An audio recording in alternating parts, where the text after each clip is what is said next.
This is a reading of a cycle of lectures by Rudolph Steiner, The Evolution of the World and of Humanity. This is after the last lecture in the evening, an extract from the concluding address.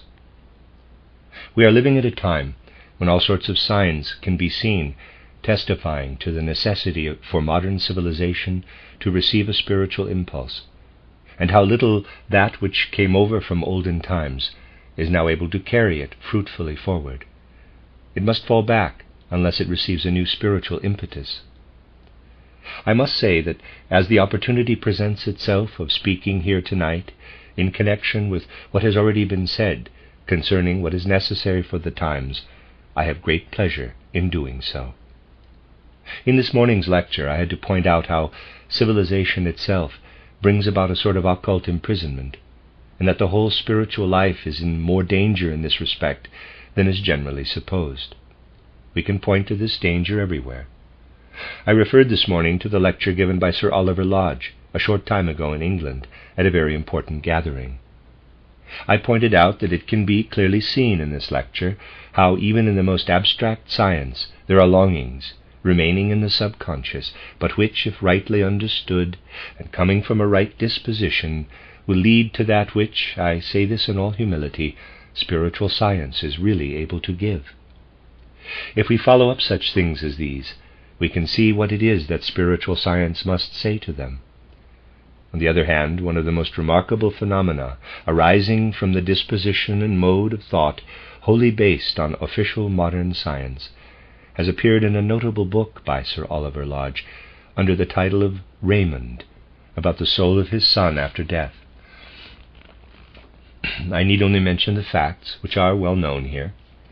The book relates how his son Raymond, who fell in the war, communicated by means of a medium, saying things which Sir Oliver Lodge reveals and which deeply affected the sorrowing father.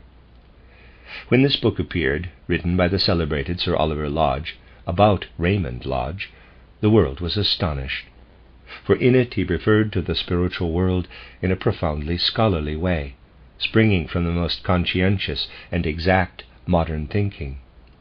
A great mass of documentary evidence was collected to prove the possibility of getting into touch with the spiritual universe by means of mediumship, along lines analogous to any of the modern sciences. The world was especially struck by the circumstance that Sir Oliver Lodge was told by the soul of Raymond, through the medium, of the existence of a photograph which was taken of Raymond and his companions at the front in France. 2 negatives had been taken, as is often done, for the photographer is not always so careful as in our latest photographs here, when 3 plates were taken without our having changed our places or turned our heads to the right or left. 2 photographs in succession were taken of Raymond and his soldier comrades, and in the second, as is often done, the photographer slightly changed the positions. Nothing was known in England of the existence of the second one. The photographs had not yet arrived, and Raymond died before they came. The book states that the soul of Raymond spoke to Sir Oliver and other members of the family, and told them of this other photograph.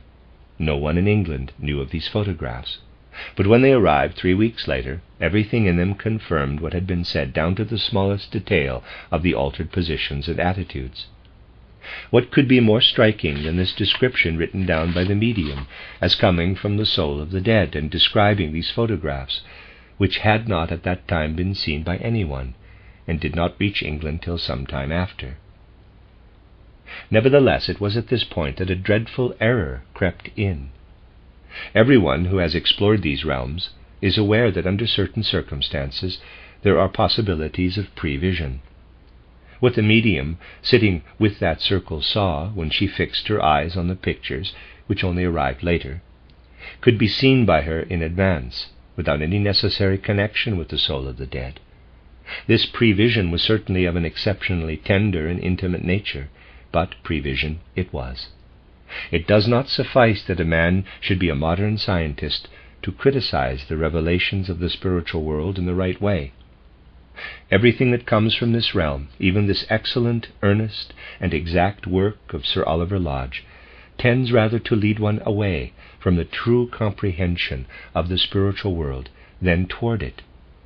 The methods of research and thinking employed by natural science today are such that even when it is desired to investigate the spiritual, recourse is made to the methods of the laboratory, and every step is taken along the lines of the material. The purely spiritual path, as described here, can alone lead to true perception. Anyone who believes that he can enter the spiritual world by following the former path may certainly enter therein. But that is the spiritual world which plays its part on the physical plane, and what was described as apparently projected from the spiritual world was the prevision of two things occurring in the physical world. Certainly the physical world is everywhere permeated by the spiritual, but we mistake the relation between the earthly and the super-earthly world unless we have learned to follow the true spiritual path of research. Thus, as I pointed out this morning, to create only in accordance with the thought of natural science, with the customary thought of the day, builds the walls of these occult prisons. Let me read that again.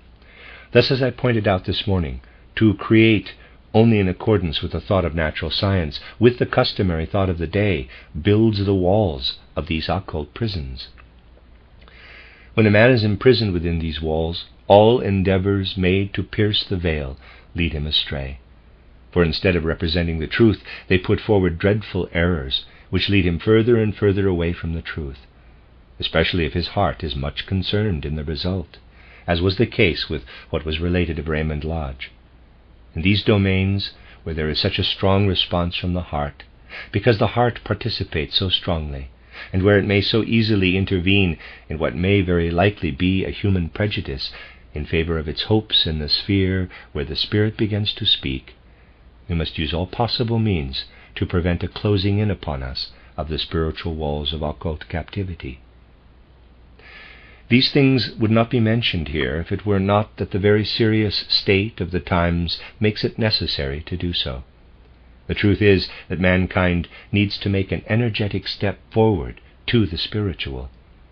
Many questions have been put to me during this summer course, some of which could not be fully answered, not because the subject was too difficult, but because the time has not yet come in the evolution of mankind when it is possible to speak of many things without arousing prejudice. This applies to the question asked about the spiritual relations of the different nations, and as to the state of affairs in the spiritual world when one nation conquers another and brings it into subjection. Of course, spiritual science is well able to give competent information on such subjects, but believe me, the times are not yet ready for the discussion of these things quite without prejudice, or for acceptance of the final consequences of such truths as the answer to this question would involve. We should ask ourselves whether the external point of view of one nation having brought another into subjection is the only way the matter should be regarded. The subjection of one nation to another is absolutely a physical relation, pertaining to the material affairs of the world. It sometimes escapes notice that the nation which has made another materially dependent upon it has become spiritually dependent upon the conquered one. That, however, is but one of the first of these truths which must become familiar to the whole civilized globe. Only when we really have the inner courage to admit the real spiritual truths can we acquire universal understanding of such things, which will then attain their full significance in practical life. This, in the last resort, applies also to the question as to whether there are individuals in the world today who are in possession of the higher truths, and who may perhaps be in relation with one another.